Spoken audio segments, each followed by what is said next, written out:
On dit que s'il existe une fontaine de jouvence, c'est l'exercice.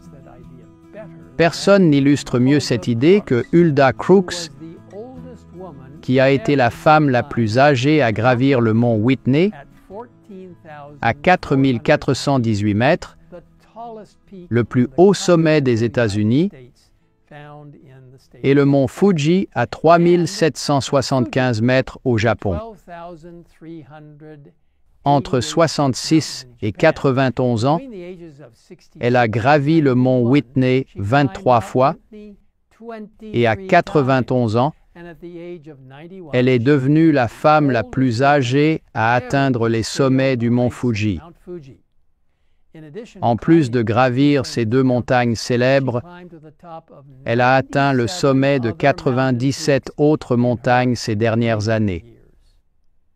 Hulda Crooks, qui a vécu jusqu'à 101 ans, a commencé à faire du jogging et à courir à l'âge de 72 ans parce qu'elle a dit que cela rendait l'escalade tellement plus facile.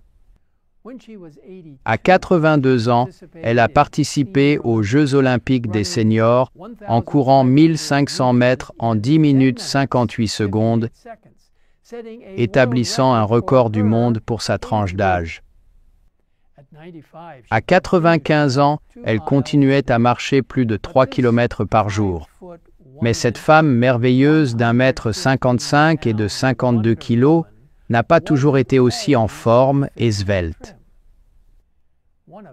L'une des 18 enfants nés d'un couple de fermiers en Saskatchewan, au Canada, la jeune Hulda se gavait de viande et de bonbons, et à l'âge de 16 ans, pesait 72 kg. Peu avant ses 18 ans, cependant, elle quitta la ferme, devint adventiste du 7e jour et végétarienne, et son poids commença à diminuer. Plus tard, elle épousa son amoureux du lycée, le docteur Sam Crooks, et ils eurent un enfant ensemble avant que Sam ne meure à l'âge de 53 ans, puis leur seul enfant mourut dans la trentaine. La randonnée et l'escalade ont aidé Hulda à supporter la mort de son mari et de son fils, renforçant sa résilience physique et émotionnelle. Une bonne santé n'est pas toujours le fruit du hasard, a-t-elle dit. Parfois, il faut y travailler pour y arriver. Hulda Crooks est restée active jusqu'aux dernières années de sa vie.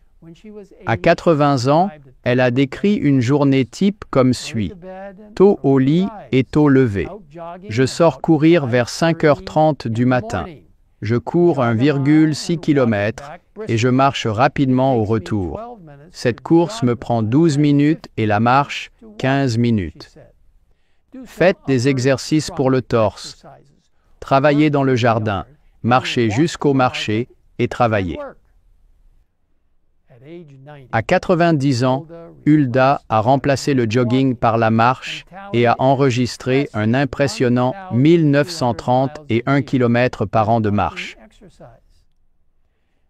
Nous parlerons davantage de Hulda Crooks dans une vidéo ultérieure, mais pour l'instant, considérons son incroyable exemple en matière d'exercice. Bien qu'il soit toujours important de consulter votre médecin avant de commencer à faire du sport, presque tout le monde peut pratiquer un certain type d'exercice. Saviez-vous que la condition physique est l'indicateur le plus important de la longévité? L'activité physique régulière diminue le risque de nombreuses maladies, y compris l'obésité, l'hypertension artérielle, les maladies coronariennes, les AVC, le diabète, l'ostéoporose, de nombreux cancers, l'anxiété et la dépression. En fait, des études ont montré que les patientes atteintes de cancer du sein les plus actives physiquement réduisent le risque de décès et de récidive liés au cancer jusqu'à 40%. Cela ne devrait pas nous surprendre. Ellen White déclare « L'activité est une loi de notre être. Chaque organe du corps a sa fonction déterminée dont dépend sa force et son développement. L'action normale de tous les organes donne de la vigueur, alors que l'inaction mène à la débilité et à la mort. L'inaction est une cause fréquente de maladies. L'exercice stimule et régularise la circulation du sang, tandis que l'inaction ralentit et entrave les transformations qui doivent s'y produire et qui sont nécessaires à la vie et à la santé. Il y a de très nombreux avantages scientifiquement documentés à faire de l'exercice. Nous n'avons pas le temps de tous les énumérer, mais en voici quelques-uns de plus. Meilleure gestion du stress, consolidation des os, construction d'un système immunitaire renforcé, soulagement des douleurs du dos, amélioration de la mémoire et des capacités d'apprentissage, ainsi qu'une meilleure fonction mentale pour tous les groupes d'âge. Si vous faites déjà de l'exercice, c'est super. Continuez. Si ce n'est pas le cas, êtes-vous prêt à commencer? Si oui, n'oubliez pas de consulter votre médecin au préalable pour trouver ce qui vous convient. L'une des clés est d'être persévérant. Voici 5 conseils tirés du livre « Habits That Heal » qui peuvent vous aider à commencer. Premièrement, planifiez-le, tout comme un rendez-vous, dans votre routine quotidienne. Deuxièmement, faites plusieurs choses à la fois pendant l'exercice. Par exemple, j'aime marcher le matin en écoutant des livres audio d'Ellen White. Troisièmement, si possible, faites de l'exercice avec un ami. Cela le rend plus agréable et vous oblige à vous responsabiliser. Pratiquez les exercices que vous aimez.